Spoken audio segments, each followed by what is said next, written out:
후에 검찰에 지시해서 검찰이 아주 빠른 시간 내에 성과를 냈어요. 실제 조사를 해보니까 우리나라 빵값이 다른 나라에 비해서 엄청 비싸다고 하는데 그게 밀가루, 설탕 값 때문 아니냐.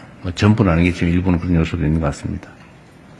그리고 또 국제 밀값이 뭐 몇십 퍼센트 폭락을 해도 오히려 국내 밀가루 값은 올랐다는 그런 자료도 있더라고요. 근데 그게 왜 그러겠냐. 이게 담합 때문일 가능성이 많죠. 그래서 이게 지금 독과점 상황을 악용해가지고 우리 국민들에게 고물가를 강요하는 이런 현장의 문제는 국가 공권력을 총동원해서 반드시 시정하기를 바랍니다. 뭐 공정거래위든 경찰이든 검찰이든 또 행정부서도 마찬가지입니다. 그 국가 시스템을 이용해가지고 국가 구성원 모두에게 피해를 입히면서 혼자 잘 살면 좋겠습니까? 뭐 그런 얘기도 있는데 혼자 잘 사니까 좋습니까? 뭐 그런 그런 거 있잖아요. 충청도식으로 언제 한번 해보세요. 괜찮이요?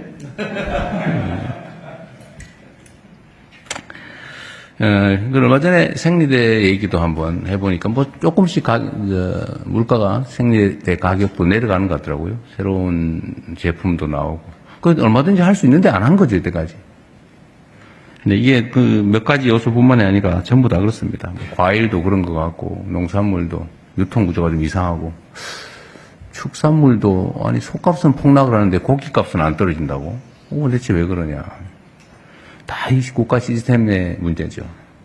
어쨌든 가능하면 이 물가는 물론 이제 각 부처가 독자적인 업무들이 다 있긴 한데 좀 이렇게 특정 기간 집중적으로 이 물가 문제를 좀 관리할 태스크포스를 한번 만들어 보면 어떨까? 그것도 한번 검토해 보십시오. 좀 단기적으로 뭔가 좀 지금까지 안 쓰는 새로운 방법들을 좀 발굴해 내야 될 것 같아요. 공정거래위에서 검토하고 있다고는 저번에 국무회에서 얘기는 들었는데 어쨌든 이때까지 담합에서 가격을 이렇게 올렸으면 가격을 내려야지. 근데 내렸는지 잘 모르겠어요. 그냥 뭐 잠깐 사과하고 뭐 할인 행사하고 그냥 모른 척 또 넘어가고 이러던데 이번에는 그런 일 없게 끝까지 철저히 관리하시기 바랍니다. 가격 조정 명령제도 뭐 이런 것도 있다는데 뭐 그것도 잘 활용하든지 해야 되겠습니다. 어쨌든 이 정책에 대한 신뢰를 높이기 위해서는 적당히 하다 넘어가는구나 이런 생각을 절대 못하게 해야 돼. 말한 건 반드시 지킨다.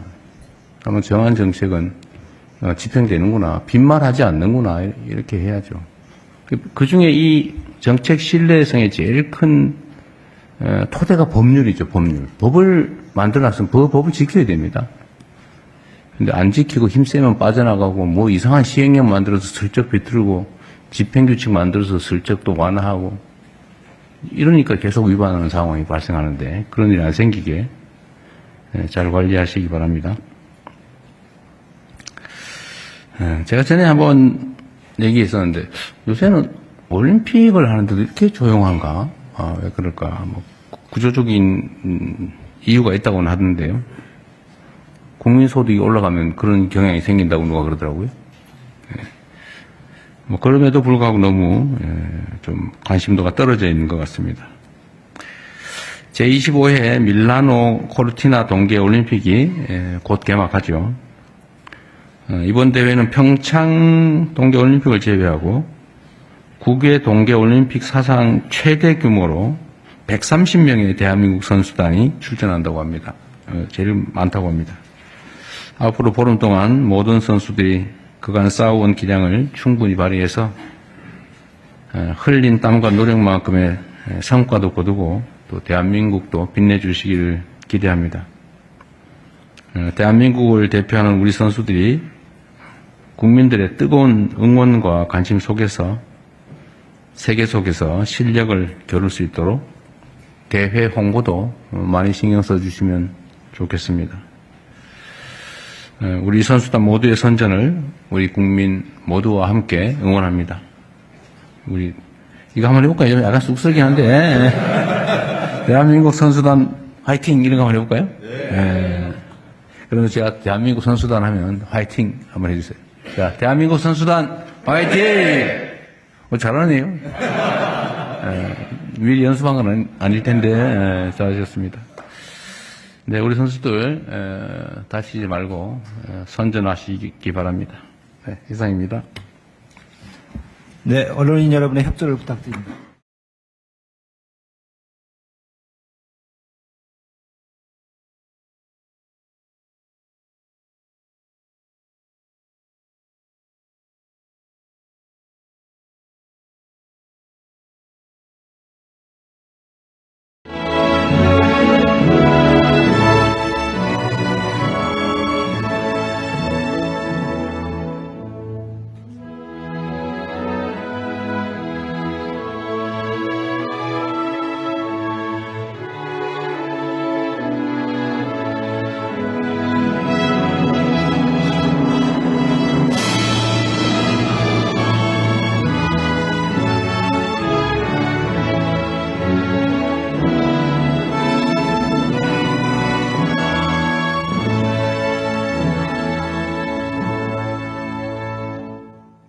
바로 모두 자리에 앉아 주시기 바랍니다.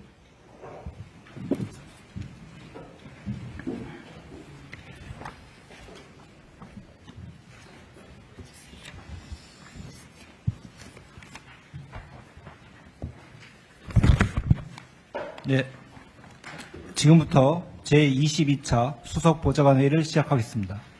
대통령님의 모든 말씀이 있겠습니다.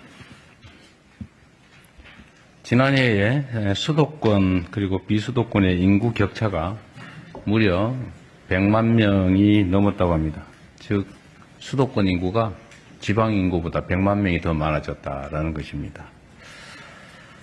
수도권이 비수도권 인구를 초월한 지 6년 만의 일인데 엄청난 빠른 속도인 것 같습니다.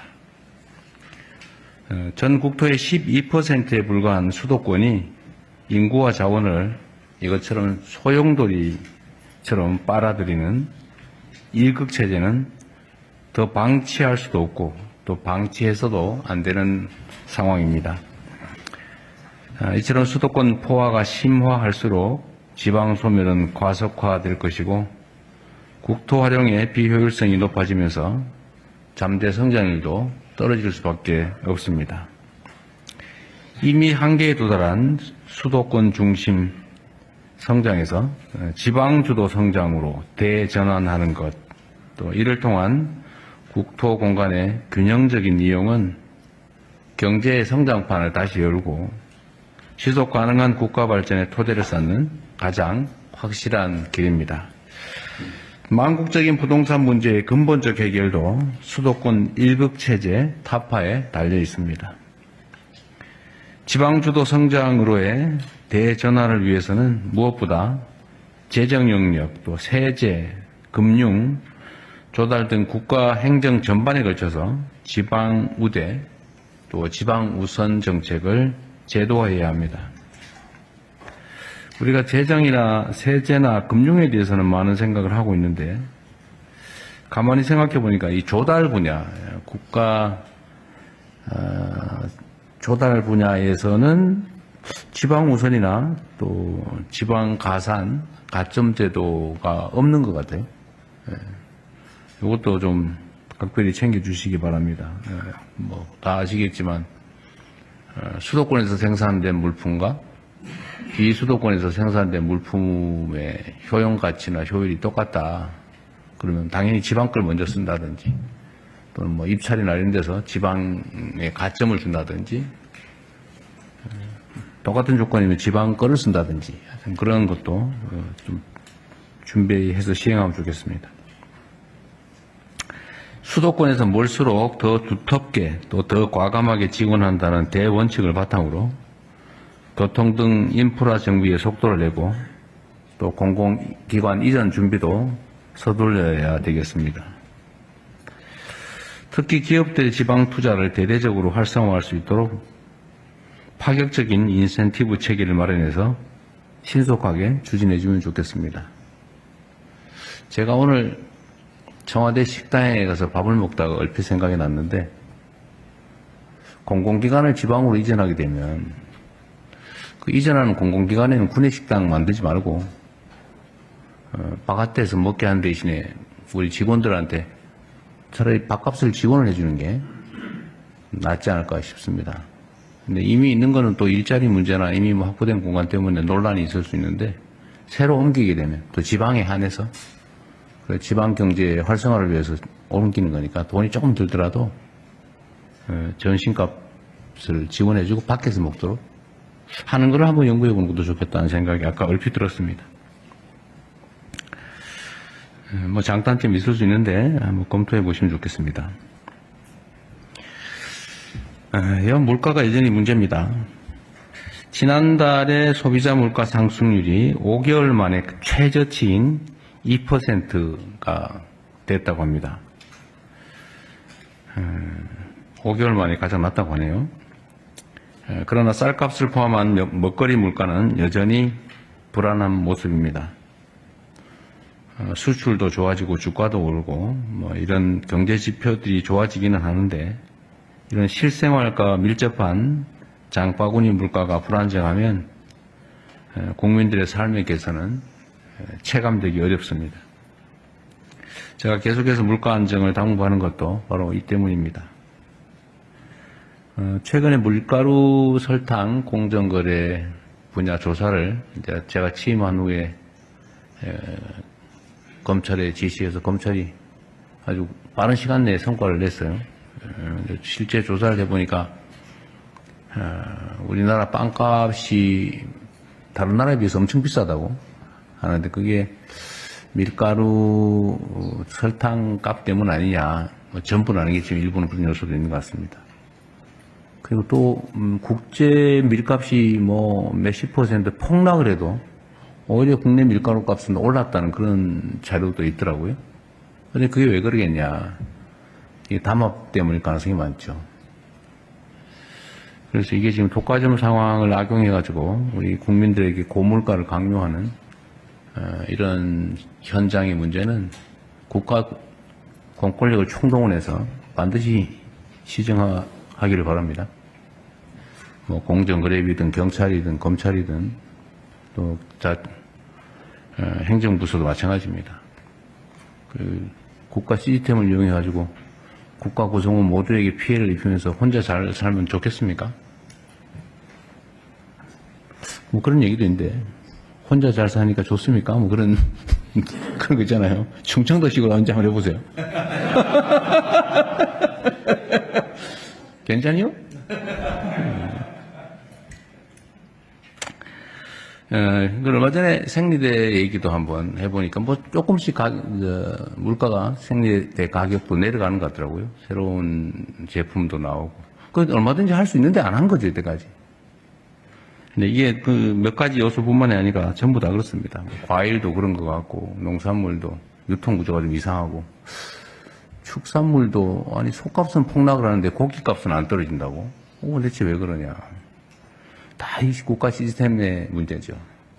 어쨌든 가능하면 이 물가는 물론 이제 각 부처가 독자적인 업무들이 다 있긴 한데, 좀 이게 특정 기간 집중적으로 이 물가 문제를 좀 관리할 태스크포스를 한번 만들어보면 어떨까? 그것도 한번 검토해 보십시오. 좀 단기적으로 뭔가 좀 지금까지 안 쓰는 새로운 방법들을 좀 발굴해 내야 될 것 같아요. 공정거래위에서 검토하고 있다고는 저번에 국무회에서 얘기는 들었는데, 어쨌든 이때까지 담합에서 가격을 이렇게 올렸으면 가격을 내려야지. 근데 내렸는지 잘 모르겠어요. 그냥 뭐 잠깐 사과하고 뭐 할인 행사하고 그냥 모른 척 또 넘어가고 이러던데, 이번에는 그런 일 없게 끝까지 철저히 관리하시기 바랍니다. 가격 조정 명령제도 뭐 이런 것도 있다는데, 뭐 그것도 잘 활용하든지 해야 되겠습니다. 어쨌든 이 정책에 대한 신뢰를 높이기 위해서는 적당히 하다 넘어가는구나 이런 생각을 절대 못하게 해야 돼요. 말한 건 반드시 지킨다. 그러면 정한 정책은 집행되는구나. 빈말하지 않는구나. 이렇게 해야죠. 그 중에 이 정책 신뢰성의 제일 큰 토대가 법률이죠. 법률. 법을 만들어놨으면 법을 지켜야 됩니다. 근데 안 지키고 힘세면 빠져나가고 뭐 이상한 시행령 만들어서 슬쩍 비틀고 집행규칙 만들어서 슬쩍 또 완화하고 이러니까 계속 위반하는 상황이 발생하는데 그런 일이 안 생기게 잘 관리하시기 바랍니다. 제가 전에 한번 얘기했었는데 요새는 올림픽을 하는데도 이렇게 조용한가? 왜 그럴까? 뭐 구조적인 이유가 있다고는 하던데요. 국민소득이 올라가면 그런 경향이 생긴다고 누가 그러더라고요. 뭐 그럼에도 불구하고 너무 좀 관심도가 떨어져 있는 것 같습니다. 제25회 밀라노 코르티나 동계올림픽이 곧 개막하죠. 이번 대회는 평창 동계올림픽을 제외하고 국외 동계올림픽 사상 최대 규모로 130명의 대한민국 선수단이 출전한다고 합니다. 제일 많다고 합니다. 앞으로 보름 동안 모든 선수들이 그간 쌓아온 기량을 충분히 발휘해서 흘린 땀과 노력만큼의 성과도 거두고 또 대한민국도 빛내주시기를 기대합니다. 대한민국을 대표하는 우리 선수들이 국민들의 뜨거운 응원과 관심 속에서 세계 속에서 실력을 겨룰 수 있도록 대회 홍보도 많이 신경 써주시면 좋겠습니다. 우리 선수단 모두의 선전을 우리 국민 모두와 함께 응원합니다. 우리 이거 한번 해볼까요? 약간 쑥스럽긴 한데 대한민국 선수단 화이팅 이런 거 한번 해볼까요? 네. 그러면 제가 대한민국 선수단 하면 화이팅 한번 해주세요. 자, 대한민국 선수단 화이팅! 잘하네요. 미리 연습한 건 아닐 텐데 잘하셨습니다. 네, 우리 선수들 다치지 말고 선전하시기 바랍니다. 네, 이상입니다.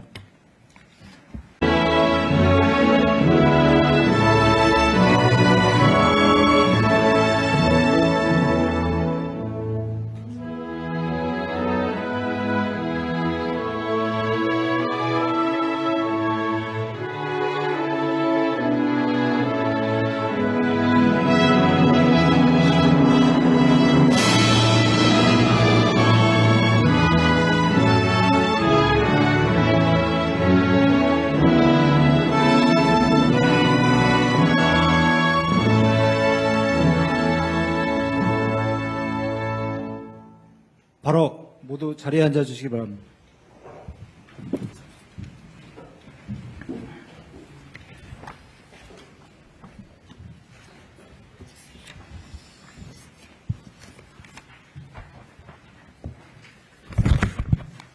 네.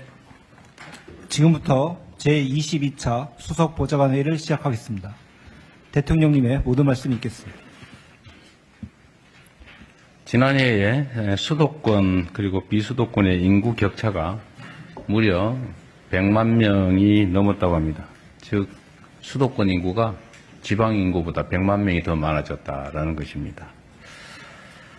수도권이 비수도권 인구를 초월한 지 6년 만의 일인데 엄청난 빠른 속도인 것 같습니다.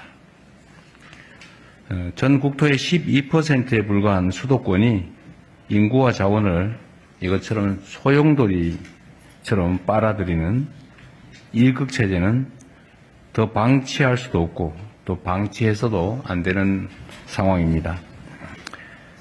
이처럼 수도권 포화가 심화할수록 지방 소멸은 과속화될 것이고 국토 활용